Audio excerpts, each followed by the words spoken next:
मैं हूं रियाद अंसारी। इस वक्त मैं महाराष्ट्र के तारीखी शहर औरंगाबाद से बात कर रहा हूं और आज मेरे साथ मौजूद है औरंगाबाद शहर की मशहूर मारूफ सियासी शख्सियत, समाजी शख्सियत, अटल समाज सेवा के संस्थापक अध्यक्ष नज़ीरुद्दीन फ़ारूक़ी साहब।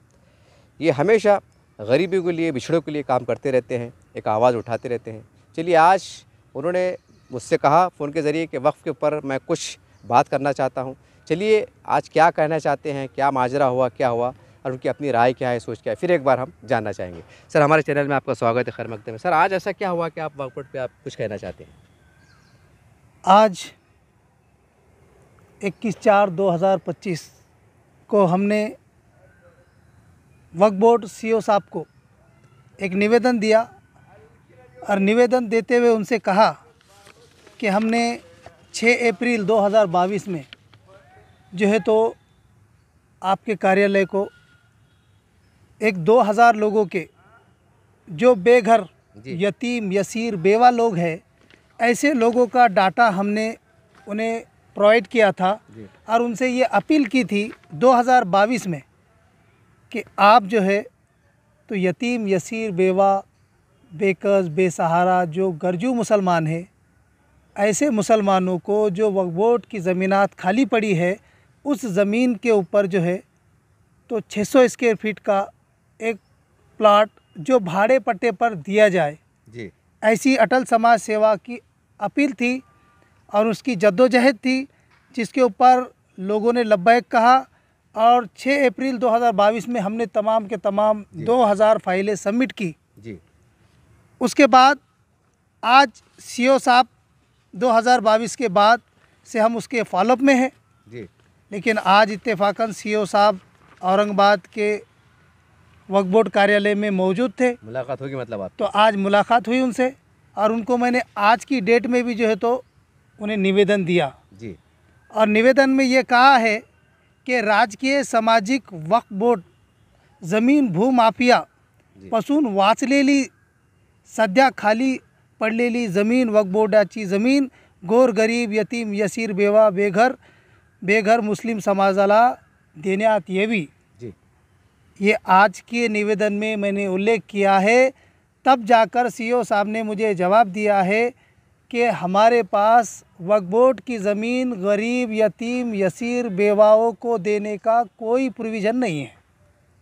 अच्छा, तो मैं आपको ये आपके चैनल के माध्यम से समाज के लोगों से, समाज के नेताओं से, समाज के जो ठेकेदार हैं उनसे कहना चाहता हूँ कि आप गली में, दिल्ली में, शहर में, राज्य में जो आपने जो हंगामा बर्पा किया है कि वक्फ़ बोर्ड को बचाना है जी, तो मेरा ये आप लोगों से सवाल है कि जो वक्फ़ बोर्ड जवाब लिखता है कि 1995 के एक्ट के तहत जी हमारे पास इन गौर गरीब, यतीम, यसीर, बेवाओं को घर देने, ज़मीन देने का कोई प्रोविज़न नहीं है जी। तो ऐसा इदारा जो गौर गरीब, यतीम, यसीरों के नाम के ऊपर वक्फ़ की हुई ज़मीनात जो वक्फ़ बोर्ड बनाया गया है, वो इदारा अगर उसी मसले के ऊपर काम नहीं करता है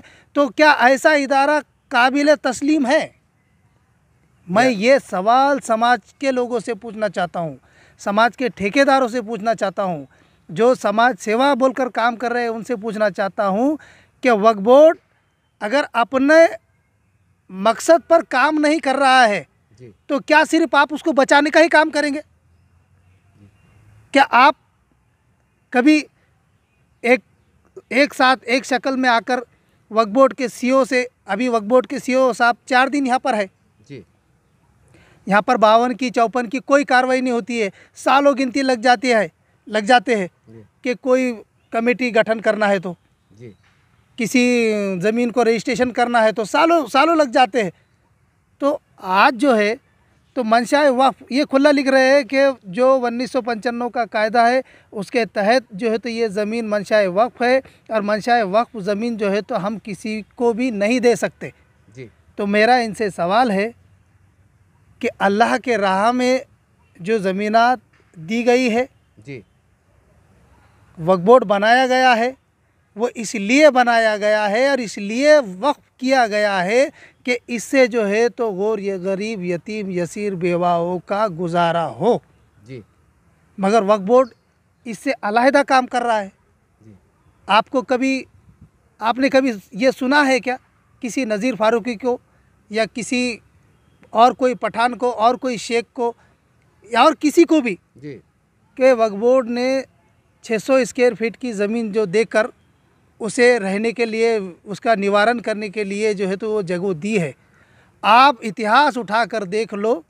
और ये मनशा वक्फ कहते हैं, इनका मैं जवाब देना चाह रहा हूँ आज आपके चैनल के माध्यम से जी कि ये कह रहे हैं कि 95 का एक्ट कानून है कि हम ज़मीन नहीं दे सकते। जी तो मैं इनसे पूछना चाहता हूँ कि निर्माण भारती इनका बाप है क्या? जी निर्माण भारती को जो ज़मीन दी गई है तो ये क्या वक्फ बोर्ड वालों का बाप है? जी जो धन्ना सेठों को क्रांति चौक से लेकर चिक्कल थाना तक जायसवाल अग्रवाल और बहुत सारे नाम है, तेली तमोली सब जितने भी नाम है, इनको जो ज़मीनात दी गई है इनके लिए 95 का कायदा लागू नहीं होता है क्या? अगर कोई गरीब अगर उनसे वहाँ पर जाकर ज़मीन मांगता है तो उसे 95 का कायदा लागू होता है। निर्माण भारती जी जो विलासराव देशमुख के चचा के नाम पर ऊपर जो रजिस्ट्रेशन है उसका, जी इतवार के दिन उसकी रजिस्ट्री हुई, जी तो क्या इनके बाप की ज़मीनात है कि ये वक्फ बोर्ड वालों की? तो इसके ऊपर कौन बोलेगा, कब बोलेगा? और बहुत बड़े बड़े शोरगुल के साथ पूरे राज्य में देश में मुहिम चालू है, वक्फ बोर्ड बचाना है। अरे जो वक्फ बोर्ड अपने मुद्दे पर काम नहीं कर रहा है, मैं ये नहीं कह रहा हूँ कि हमें बचाना नहीं है, मगर ये अपने मुद्दे पर काम कब करेंगे जी ये समाज के लोगों ने पूछना चाहिए, ये नेताओं ने पूछना चाहिए जिनके पास सबसे ज़्यादा ज़मीनात है। नज़ीर फारूक साहब, हमारा एक सवाल ये है, देखिए आप भी मीडिया देख रहे हैं, मैं भी मीडिया देख रहा हूँ, बहुत साफ अल्फाज में कहूँगा, हम सरकार को कोसते हैं या भाजपा को बुरा बोलते हैं, सेना को बुरा बोलते हैं, पता नहीं कैसी कैसी बात करते हैं, लेकिन ये सच्चाई को क्यों भूल जाते हैं कि वक्फ बोर्ड पूरी तरह से मुसलमानों के पास है और मुसलमान अल्लाह रसूल को मानने वाले हैं, शरीयत के पाबंद हैं, सारी बात है, इनको मालूम है यतीम किसको बोलते हैं, गरीब किसको बोलते हैं, अल्लाह किसको बोलते हैं, रसूल किसको बोलते हैं। तो साहब ये कहने के ये जवाबदार जो बैठे हुए थे कुर्सी पर 35-30 साल जो भी थे, जो कुछ अल्लाह को प्यारे हो गए, कुछ आज मौजूद है, तो ये इनकी जवाबदारी है ना कि इसके अंदर रास्ता निकालना। इस पर सरकार क्या करेंगी? देखिए, सरकार के ये समझ में आ गया है कि ये बोर्ड जो है तो ये नाकारा है। अच्छा, ये बोर्ड और ये बोर्ड में काम करने वाले पूरे मरहूम है। ये अच्छा, मरहूम है, मतलब मरहूम है, ये जिंदा नहीं है, ये जिंदा शक्लों में ये जिंदा लाशें हैं, मतलब रूहे काम कर रही है, ऐसा बोलना चाहिए। बस ये जो है ना किसी पेपर के ऊपर वर्क करते हैं, ना किसी कमेटी के ऊपर वर्क करते हैं, बस इनके पास फाइल गई कि समझो वो कई सालों तक पड़े भी रहेंगी। जी जब किसी कब्रस्तान के ऊपर या किसी दरगाह के ऊपर कोई गैर तंजीम जब जाके उसके ऊपर हमला करेंगी, उसको ढाने की कोशिश करेंगी, तो तब जाके हमारे कुछ लोग उठते नारे तकबीर अल्लाह अकबर, बचाना है। अरे बचाने के लिए आपको रजिस्ट्रेशन करना है। जी जो ज़मीनात हमारी जो ज़मीनात है, जो मस्जिद है, जो दरगाह है, जो खानकाह है, जी जो अशूर खाने हैं, हमको उसको रजिस्ट्रेशन करना पड़ेगा। रजिस्ट्रेशन करने के लिए वक्फ बोर्ड जाना पड़ता है और वक्फ बोर्ड में पूरी ज़िंदा लाशें बैठी हुई है जी जो अपना काम नहीं करती है। अभी मैं क्रांति चौक का केस लड़ रहा हूँ। जी जी मैंने 2023 में दाखिल किया जी 52 और 54 की कार्रवाई को। जी अभी तक जो है तो हेयरिंग नहीं हुई है। जी तो आपने पूछे नहीं क्यों नहीं हो रहा काम, क्यों पूछे नहीं आप? सीओ नहीं है, तो 2 साल में आई नहीं हो? 2 साल में सीओ कभी ऑनलाइन भी नहीं आया है। आज 2025 में जो है तो सीओ साहब आज 4 दिन के लिए औरंगाबाद में आए हैं। अब 4 दिन में क्या कितने देख लेंगे आप? वो मेरी ज़बान को मैं किधर भी नहीं लेके जाना चाह रहा हूँ। जी वो 4 दिन में क्या कर लेंगे? जी मेरा कहने का मतलब ये है कि आपका 5-6 साल 4-5 साल का जो वर्किंग है जी वो रुका हुआ है। जी अब वहाँ पर लाइन लगा हुई है।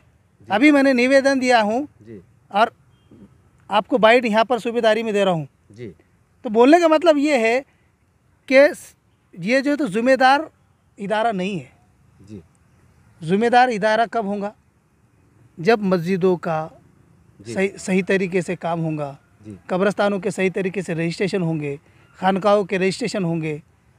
अब रजिस्ट्रेशन भी हम करते हैं हमारे खर्चे से, जी। मगर इनको सिर्फ कागज़ों पे साइन मार के आगे फॉरवर्ड करना भी नहीं होता इनसे। और फिर वो इदारे को बचाने के वास्ते जो है तो पूरा मुसलमान परेशान है, हमारे कब्रस्तान चल जाएंगे, हमको गार्डन देंगे नहीं, हमको नमाज नहीं पढ़ने देंगे, हमारी अगर कोई रजिस्ट्रेशन वाली मस्जिद नहीं रहेंगी तो उसको तोड़ डालेंगे। डरने और घबरने का कोई कारण नहीं है, और मुसलमानों ने डरना भी नहीं चाहिए। जी। ना हम डरे थे, ना डरे हैं, ना डरेंगे, जी। क्योंकि हम वो मुसलमान हैं, हम वो ईमान वाले लोग हैं जिन्होंने हिंदुस्तान से और अंग्रेज़ों को भगाने में कोई कसर नहीं छोड़ी। जी। जब वक्त हालात आएंगे तो देखेंगे, लेकिन आपको वक्फ इदारा जो है, जी। अगर इसको बचाना है तो पहले इसके अंदर के सिस्टम को बदलना पड़ेगा। जी। अगर सरकार क्या बोलती है, अभी मैंने अमित शाह साहब का जो है तो भाषण सुना, जी। जब बिल पेश कर रहे थे, अच्छा। तो उन्होंने जो है तो कुछ पॉजिटिव पॉइंट बहुत अच्छे बोले उन्हें। मैं उनकी हिमायत नहीं कर रहा हूँ, जी। लेकिन उन्होंने कहा कि भाई किसी के 10 एकड़ की ज़मीन है, किसी के 10,000 स्क्वायर फीट की ज़मीन है, उसका भाड़ा वक्फ बोर्ड 400 रुपये लेती है, तो उसने 400 रुपये क्यों लेना चाहिए? आज की डेट में 10,000 स्क्वायर फीट का भाड़ा क्या होता है 2025 के मुताबिक? जी। उन्होंने बताया है, अगर उसका भाड़ा अगर 25,000 होता है आज की डेट के मुताबिक, जी। तो उस तरीके से वसूला जाना चाहिए। और वो वसूलेंगे तो ये मंशाए वक्फ है, ये मुसलमानों ने वक्फ की ज़मीन है, उससे जो इनकम होंगी, जी। तो वो इनकम से जो है तो जो गौर गरीब निचले तबके के जो लोग हैं उनको मदद होंगी। लेकिन ये तो जो है तो ऐसा लगता है कि वक्फ बोर्ड चोरों का अड्डा है। जी। ये गरीब लोगों के लिए नहीं, अमीरों के लिए है। आप देखो, महानगर पालिका का कार्यालय टाउन हॉल का जी। किराए पर है। जी। क्या बात है, क्या किराया है उसका? जी। कलेक्टर ऑफिस वक्फ बोर्ड की ज़मीन, जी। महानगर पालिका वक्फ बोर्ड की ज़मीन, जी। घाटी वक्फ बोर्ड की ज़मीन। जी। मैं आपको ऐसे कई गिना दूंगा, जालना रोड क्रांति चौक से लेकर जो है तो चिक्कल थाना तक वक्फ बोर्ड की ज़मीन। काली बौड़ी का आज की डेट में जो है तो 10-15 एकड़ का एरिया खाली है, क्यों वहाँ पर मुसलमानों को बिठाया नहीं जा रहा? कंचनवाड़ी में 23 एकड़ 3 गुंठे ज़मीन जो है तो आज की डेट में वक्फ बोर्ड की अंडरटेकिंग है, वहाँ पर क्यों नहीं बिठाया जा रहा? मांडकी में जो है तो कई ज़मीनात जो है तो खाली पड़ी हुई है, वहाँ पर क्यों नहीं मुसलमानों को बिठाया जा रहा? अरे ऐसा कोई आंदोलन करो ना कि आओ मुसलमानों, आओ गौर गरीब यतीम यसीर मुसलमानों, आओ हमारे साथ लेकर बल्लिया और पत्थर, और जो तुम्हारी हक की ज़मीन है वहाँ पे बैठो। ऐसा कोई मोर्चा क्यों नहीं उजागर किया जा रहा? अरे जो हक की ज़मीन है मुसलमानों की, जो खाली पड़ी हुई है वक्फ बोर्ड की आज की डेट में, उस पर अपने लोगों को बिठाने की कोशिश करो। मैं अपने और दूसरों की बात नहीं कर रहा हूँ, मैं वो लोगों को बात कर रहा हूँ कि जो गौर गरीब, जो निचले तबके के लोग हैं, जो आज बेघर है, जो आज के शहर के वातावरण में जो है तो वो 10,000 5,000 का किराया नहीं भर सकते। ऐसे लोगों को कहो कि आप 5,000 के पत्थर और बल्लियाँ लेकर चलो हमारे साथ। मैं नज़ीरुद्दीन फारूकी पहली लाइन में खड़े हुआ रहूँगा। और उन लोगों से मैं कहना चाहता हूँ कि ये जो इतने बड़े मोर्चे निकाल रहे हैं ना, आप सिर्फ ये लोगों से कहो कि आप आ जाइए, हम पूरे लीडर, अगर आप लीडर नहीं तो चूड़िया पहन लो आप। अगर मुसलमानों को अगर हक दिला नहीं सकते तो आप काय के मुसलमानों के लीडर, और काय के आप गब्बर शेर और बब्बर शेर और क्या शेर आया बाघ आया कुत्ता आया बिल्ली आई? अरे काय के शेर है तुम शेर तो तब होंगे कि जब मुसलमानों को खाली वक्फ बोर्ड की ज़मीनात जो पड़ी हुई है उसके ऊपर बिठाने का जब काम करेंगे, जब शेर मानेंगे हम तुमको। और ये शेर पहली लाइन में खड़े हुआ रहूँगा, आप ऐलान कीजिए। और मैं भी आज ऐलान करता हूँ कि जितने भी गौर गरीब यतीम मुस्लिम जो मुसलमान है और जो ये ताकत रखते हैं कि मैं वहाँ पर जाके बैठने की ताकत रखता हूँ, तो मैं उनको मेरे आपके चैनल के माध्यम से दावत देता हूँ कि आओ 23 एकड़ पे कब्जा मारेंगे, वो भी कब्जा हक का, हमारे खुद के ज़मीन का, हमारे लिए वफ़ किए हुए ज़मीन का। सब सवाल ये है, जैसा आपने पूरी रवाज सुनाई, पूरी दास्तान सुनाई बर्बादी की, यही वजह से तो मोदी जी एक्शन में आए। जब उन्होंने देखा कि भाई ये मुसलमानों के हाथ में दिए, हाँ उसमें बड़े बड़े सब जुड़े हुए हैं, सब कलमे के शरीक है, सब मुसलमानिश है, अब ये काम नहीं कर रहे तो हमारे मोदी जी वो कट्टर हिंदू है जो राम राज को मानते हैं, तो भाई वो बोलेगा भाई आपसे काम नहीं हो रहा, तो मैंने इंसाफ दिला देता। देखिए, मोदी जी के बहुत सारे बयान सुने हैं। देखा, हमारे देश के पंतप्रधान हैं। जी पहला सवाल तो ये, जी हमारे देश के जो अव्वल दर्जे का शख्सियत है, हम जी उसको उसका आदर करते हैं, उसका मान सम्मान करते हैं, और हमारे देश के प्रधानमंत्री होने के नाते से जी। हम उनका सम्मान करते हैं। उन्होंने जो भी अभी जैसा जो बिल पेश हुआ, तब तो मोदी साहब वहाँ नहीं थे, जी लेकिन मैंने जो अमित शाह साहब की जो स्पीच सुने आपने? स्पीच सुना, तो उन्होंने जो है तो कहीं ना कहीं जो है तो मुसलमानों के हक में बात की, जो आज तक मुसलमानों के कोई भी लीडर ने बात नहीं की। अगर आप सिर्फ बिल फाड़ देंगे जी और जो है तो धिंगाने करेंगे, लोगों को जमा करने की कोशिश करेंगे, तो मैं नहीं मानता इस बात को। मैं उस अमल को मानता हूँ जिस अमल को अमल में लाया जाए। मेरा कहने का मतलब ये है कि ये मेरे पास 4 कागज़ है, ये मैं फाड़ के फेंक दूंगा, जी तो इससे देश और देश का बिछड़ा मुसलमान सुधरने वाला नहीं है। जी आप जब इतनी मालूमात रखते हैं, आप जब संविधान में बना हुआ बिल को फाड़ने की ताकत रखते हैं, तो मैं आपको दावत देता हूं कि आप अव्वल नंबर पे खड़े रहिए। और औरंगाबाद में जितनी भी ज़मीनात है, हम औरंगाबाद की बात कर रहे हैं, जी औरंगाबाद शहर में जितनी भी ज़मीनात खाली पड़ी हुई है, तो मैं अब इस हिसाब से कहना चाहता हूँ कि आप आइए, आपका इस्तकबाल है, हम जो है तो आपके साथ में खड़े होंगे, और उन जो खाली ज़मीनात पड़े हुए उसके ऊपर हम गौर गरीब यतीम यसीर बेवाओं को जो उनका हक है उनको दिलाने का काम करेंगे। वरना ये धांधल गाया बहुत हो गए हैं। इससे पहले भी जो है तो रामगिरी का बहुत बड़ा मोर्चा हुआ था, जी देखे होंगे आपने। हाँ देखें। बहुत आंदोलन हुए, भाषण हुए, ये हुआ वो हुआ। अरे साहब, कहाँ गए वो आंदोलन वाले जी जिन्होंने कहा था कि हम सरकार बदलने के बाद में जो है तो किसी की दबाव में जो है तो पूरा मोर्चा उठा लिया गया। कहा था हम सरला बैठ जाएंगे, हम पैदल जाएंगे, रामगिरी के मठ पे जाएंगे। क्या हुआ? रामगिरी भी मोक्कार फिर रहा है और ये भी मोक्कार हो गए हैं। अरे साहब, अगर आपसे नहीं होता है तो मत कीजिए। बिला वजह समाज को जो है तो आप रास्ते पर लाते हैं और रास्ते पर लाने के बाद में अधूरा छोड़ देते हैं। तो ऐसे नेताओं से और ऐसे लोगों से मैं कहना चाहता हूं कि आप ऐसे लोगों का बायकॉट कीजिए। जो हक के साथ में आपका हक दिलाने के लिए अगर सामने आता है तो उसके साथ खड़े रहना चाहिए।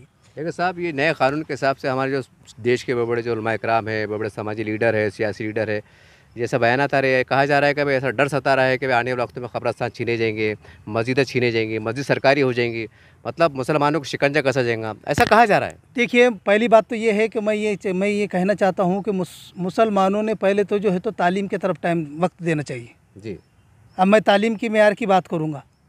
जी पहले जो है तो इन्होंने जो कानून लाया है, जी पहले तो उसके ऊपर तो आपको अभ्यास करने की ज़रूरत है, उसको पढ़ने की ज़रूरत है। जी अगर किसी एक बंदे ने कहा कि वो हमारे खिलाफ में है तो हम उसको मान नहीं सकते। जी पहले शुरू तो हमको उसको पढ़ना पड़ेगा। जी उसके अंदर जो उन्होंने कायदा लाया है, जी उस कायदे के अंदर खुला ये है कि पहले जो रजिस्ट्रेशन है जी हम उसको कुछ भी नहीं करेंगे। जी लेकिन अगर कोई नया रजिस्ट्रेशन करता है जी वक्फ बोर्ड के अंदर, जी यानी वक्फ बोर्ड के अंदर जितने भी ज़मीनात, मस्जिदें, खानकाएँ, आशुर खाने, कब्रस्तान, मस्जिद, ये जितने भी रजिस्ट्रेशन है, ये इसके ऊपर उनका वाद नहीं है जी, और इसके ऊपर वो बोलना भी नहीं चाहते जी। उन्होंने कहा ये तुम्हारे हवाले जी। मगर कोई नया रजिस्ट्रेशन आता है जी तो हम उसको एज ए कलेक्टर,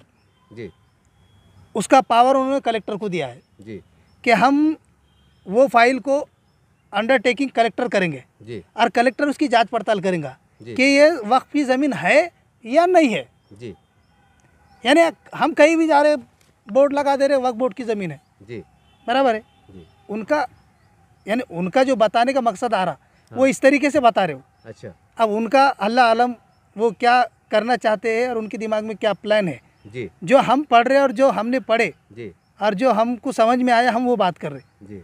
कल आंदोलन रहेगा तो हम भी खड़ेंगे, लेकिन मेरा बोलने का मतलब ये है कि पहले हमको कानून क्या है उसको समझना पड़ेगा। जी। नहीं तो नारे तकबीर कोई मतलब नहीं ना। जैसे कुछ बेवकूफ़ जय श्री राम बोल रहे तो इसका मतलब ये नहीं ना। जी। किसी की भावनाओं को उकसाना ये समाज कारण या राजकारण नहीं होता। जी। हमको जो है तो उसकी तमीज़, उसकी तहज़ीब को समझना पड़ेगा। जैसे मैं कह रहा हूँ कि कानून जो बनाया है, उन्होंने कहा है कि जो ओल्ड इज़ गोल्ड।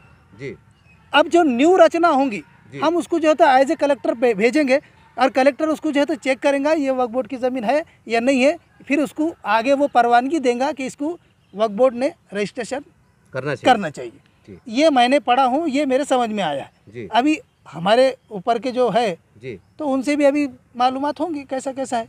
अभी जो मेरे का ने जो मैंने उसकी GR की कॉपी है, तो मैंने जो पढ़ा हूँ मैं वो आपको बता सकता हूँ।